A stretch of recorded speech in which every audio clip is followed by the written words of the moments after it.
I've always wanted to do this. You can raise it after me. Well, good morning, everybody, and Happy New Year. I want us a little somber today, but yesterday our conference lost an extraordinary member, colleague, Doug LaMalfa. Doug LaMalfa devoted his life to serving the people of Northern California. He cared deeply for his community, and he stood proudly for the people and the land that he loved. Doug, you could always count on for his candor, his humor, and sadly, that will be missed, and he will be missed. Our thoughts and prayers are with the LaMalfa family, his wife Jill, and their 4 children, as well as his constituents that he served and cared about so deeply. But even in grief, House Republicans are getting back to the people's work. This week, we're cutting red tape to make it cheaper to build and furnish a home. We're advancing 3 appropriation bills that ensure spending is accountable to the people. And that's a massive shift from what Democrats have done and have prioritized over the last 4 years. We need to look no further than Minnesota and the Waltz waste scheme, of which I'm sure our whip will have something to say about later.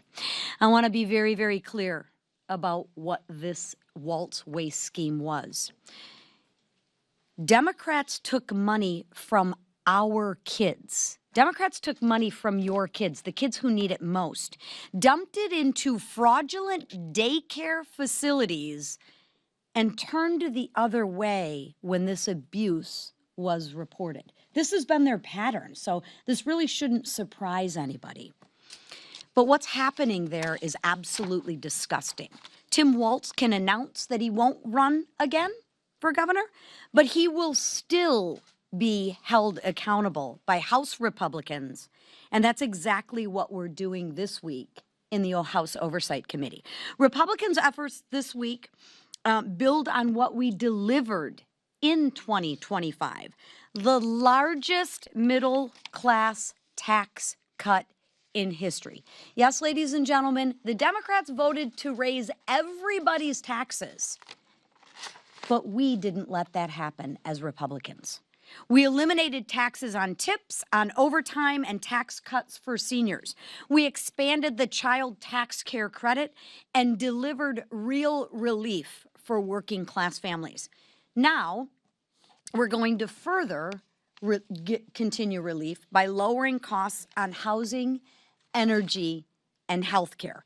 Democrats can either get on board or explain why they're still defunding the policies that caused this crisis. And they're defending these policies that caused this crisis. Lastly, I want to end with recognizing President Trump and the actions that he took this weekend to protect American lives. For years, Maduro's regime turned Venezuela into a pipeline for deadly drugs, fueling one of the leading causes of death in our country. I think we all know somebody who has died from a drug overdose. President Trump stepped in and decisively took action. He didn't shy away from putting America first. He didn't shy away from taking action, and that's the bold leadership. That's exactly what we're bringing back to this country, and that's exactly the bold leadership that this country needs. And it's the same bold leadership that we're bringing to the House this year.